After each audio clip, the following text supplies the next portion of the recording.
este é o Na Pauta, e o Na Pauta de hoje, STF declara inconstitucional o orçamento secreto.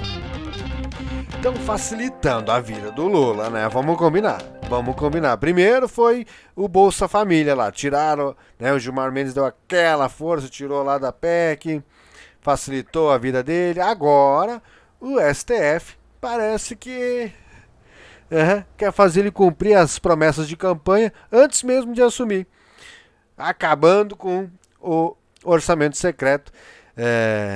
Eles que já estavam ali juntinho, eles e o PL, inclusive o PT e o PL, votando juntinho aí pela manutenção do orçamento secreto. Claro que eles vão dar um jeito aí, alguma outra manobra vai ter para continuar esse um esquema parecido em outros moldes, né? Até porque o orçamento secreto já é uma recriação do mensalão, então algum outro esquema vai vir, porque com certeza a farra do dinheiro público não vai acabar. Antes de nós continuarmos aí no nosso vídeo, eu vou te convidar para se inscrever aqui no nosso canal, deixar um like. Os comentários vão estar abertos aí para que você possa colocar o seu ponto de vista, a sua opinião. Nós vamos sempre estar dando voz aqui para você. E não se esqueça de ativar o sininho das notificações. Sempre que a gente subir um vídeo novo, você vai ser notificado. Se inscreva nas nossas redes sociais também, @napautahoje. Você nos encontra lá no Instagram, Twitter. E nós estamos também no Spotify. Aqui no Spotify, e lá no Spotify nós temos conteúdo exclusivo para a plataforma Spotify, tá bom? Dá uma conferida lá e nos segue lá também, tá bom? Vamos então pro vídeo? Vamos lá então, o STF deu uma forcinha, né? Uma baita de uma força, então declarou inconstitucional o orçamento secreto, né?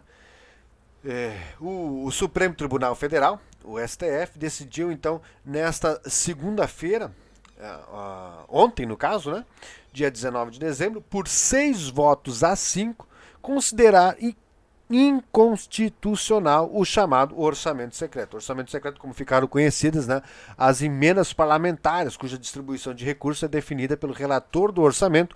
Essas emendas não têm critérios claros ou transparência e passaram a ser questionadas no STF, não só pelo STF, mas pela população inteira, né?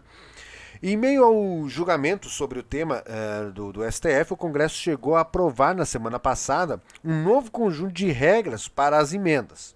As regras definiram os montantes a serem distribuídos, mas sem estabelecer os critérios para a distribuição. Em novembro de 2021, a relatora do caso do STF, a Rosa Weber, suspendeu os repasses de verba, através de liminar, do orçamento secreto. No mês seguinte, após o Congresso aprovar novas regras, a ministra liberou o pagamento das emendas. Agora, no julgamento do tema, no plenário do Supremo, Rosa Weber votou pela inconstitucionalidade do orçamento secreto. E na sequência do julgamento, mais 5 ministros votaram a favor de extinguir o orçamento secreto e limitar o uso das emendas de relator apenas para correções no orçamento, sem indicações parlamentares, como era antes de 2019. Votaram assim, então, além da Rosa Weber, Edson Fachin, Luiz Fux, Carmen Lúcia, Luiz Roberto Barroso e o Ricardo Lewandowski.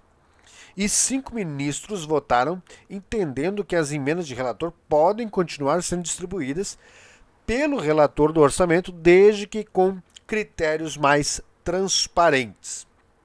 Votaram dessa forma: André Mendonça e Nunes Marques, ambos os dois indicados pelo Bolsonaro, Dias Toffoli, Alexandre de Moraes e Gilmar Mendes. Entre eles, porém, houve divergência quanto a quais medidas adotar para aprimorar o modelo. Veja que o STF tem uma postura, até no julgamento, né, que é um tema de constitucionalidade, que é a área de atuação do STF, mas até num julgamento desse há um poder de legislatura. Ora, desde quando ministro do juiz determina como vai ser distribuído, usado o orçamento? isso é da legislatura. É um atropelo de poderes, assim, um passando por cima do outro. E quem é que vai fazer frente? Quem é que vai se meter com o juiz da Suprema Corte? Que não tenha rabo preso, né? Porque para enfrentar ele não pode ter rabo preso, né? O julgamento foi interrompido quando o placar estava 5-4 pela inconstitucionalidade e retomado nessa segunda-feira passada, ontem, né, com o voto de Ricardo Lewandowski, que votou com a relatora e formou maioria de votos para considerar inconstitucional o orçamento secreto. Na retomada do julgamento, ao apresentar o voto nessa segunda, Lewandowski acompanhou a relatora e consolidou a maioria no sentido de que falta de transparência é o principal motivo, né, do orçamento secreto, violar a Constituição. Lewandowski afirmou que, apesar dos esforços, o Congresso não conseguiu se adequar às exigências e aos parâmetros constitucionais da transparência. Para o ministro, houve a aplicação de publicidade e transparência na gestão das emendas de relator, mas os atos editados até o momento não conseguiram resolver de forma adequada questões importantes como a forma de rastrear o dinheiro ou como identificar quem pediu e quem se beneficiou dos recursos. Não estamos questionando isso, né? Isso é corretíssimo, é fato e verdade. A questão só é que o time, né, tá errado, né? O time tá errado. Muito. O governo passado se beneficiou muito disso, né?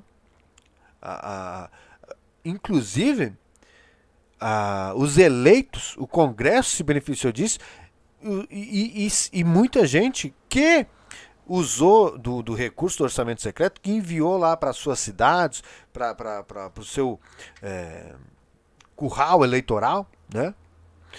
O que acontece? Essa pessoa fez campanha com esse dinheiro, com dinheiro seu, com meu dinheiro, e foi reeleito. Então, a formação do Congresso que vai assumir dia 1º de janeiro tem influência direta do orçamento secreto. Tá entendendo a questão? Por isso que eu digo, o time tá errado. A questão, a gente é a favor ao fim do orçamento secreto, é inconstitucional mesmo, sim. O problema é que o time tá errado e isso influenciou nas eleições. Depois do último votar, foi o decano da corte, né, o ministro Gilmar Mendes. O ministro entendeu que, apesar da necessidade de se garantir mais transparência ao mecanismo, não é possível simplesmente declarar inconstitucional a possibilidade de emendas de relator prever despesas, restringindo-a a ajustes técnicos. Votou para que sejam tomadas medidas mais para garantir a publicidade, acesso público e a rastreabilidade do dinheiro, em no máximo 30 dias. E que as instâncias administrativas que receberam esse tipo de verba publiquem as informações sobre elas em no máximo 90 dias. O debate sobre a execução dos recursos por emendas deveriam ser enfrentados sem demonizações de ocasião. Ressaltou que a distribuição de recursos acaba pulverizada no sentido de soluções locais, sem critérios técnicos e sem objetivos em linha com o que prevê a Constituição com o combate à pobreza. Só para ficar bem claro, esse julgamento, o início do julgamento, se deu a ações que foram apresentadas ao STF por 4 partidos, entre eles o PV, o PSOL, o PSB e o Cidadania. Tá? Na semana passada, 9 ministros apresentaram os votos, né? A Rosa Weber, que é a relatora, e acompanharam integralmente o voto da Rosa Weber os ministros Edson Fachin, Luiz Roberto Barroso, Luiz Fux e a Carmen Lúcia.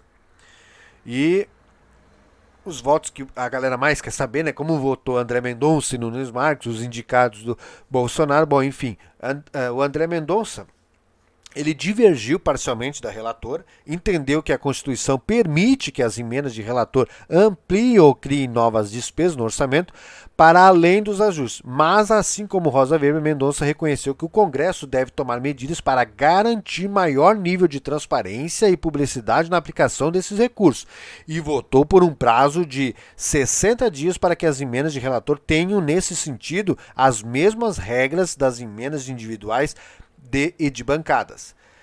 Já o Nunes Marques votou pela rejeição das ações por questões processuais.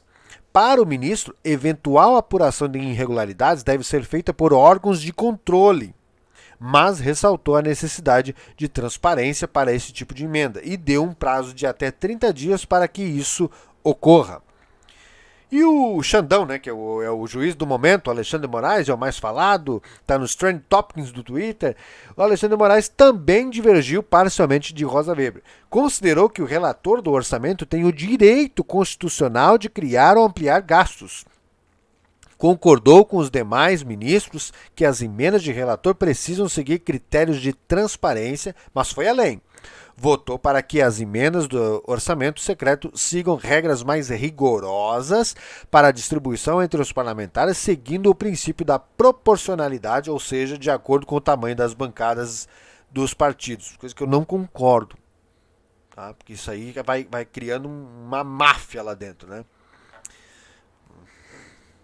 Não é que vai criando, há quem diga que já existe, né? Bom, Dias Toffoli também é outro... uma ligação muito forte com o PT, né? Então, ele estabeleceu critérios ainda mais específicos para as emendas de orçamento secreto. Além da transparência e proporcionalidade, Toffoli votou para que as emendas se enquadrem dentro dos programas estratégicos do Executivo e que tenham limite de valores para cada município. Assim votou a galera, então, né? Mas a questão da proporcionalidade que eu falo é porque daí vai criando pequenos grupos gigantes. Pequenos grupos que eu digo porque nós estamos falando de mais de 500 deputados, mas aí você vai ter a bancada lá do PT, a bancada do PL e do União Brasil, decidindo pelo resto todo. Então, perde todo o sentido de ter essa quantidade toda de deputados, né? Aí a representatividade vai por água abaixo. E salva-se os interesses das corporações, que são os partidos políticos. Esses que são bancados com dinheiro do fundo eleitoral, da qual a maioria dos brasileiros não concorda que exista. Ah, são quase 5 bilhões de reais para sustentar, para fazer santinho para eles, e a maioria dos brasileiros não concorda com isso. Então, baseado nisso, a representatividade vai por água abaixo. Ah? Mas enfim, esse era um vídeo rápido e acabou que nem foi tão rápido, mas era só para trazer essa informação aí do STF que fez essa votação, uma votação importante, né? Segura o nono aí. Uma votação importante e parece que o STF está dando aquela forcinha, né? Talvez faltou isso para o Bolsonaro, ser mais amiguinho dos juízes lá, ser mais amiguinho do STF, talvez teria uma ajudinha dessa aí, olha só, hein? O Lula já está conseguindo cumprir as suas promessas de campanha sem nem sequer ter assumido. Baita ajuda, hein? Aí fica fácil, né, meu amigo? Aí fica fácil. Esse foi o vídeo de hoje. Quero te agradecer para você que ficou até aqui e convidar você a assistir os outros vídeos do canal. Nos acompanhe lá também no Spotify. Uma hora eu aprendo. No Spotify. Tá? Lá temos conteúdos exclusivos para a plataforma, tem conteúdo mais descontraído, também mais leve lá, então se você quer um conteúdo mais tranquilo, ouça a gente lá no Spotify, tá bom? Muito obrigado e até o próximo vídeo.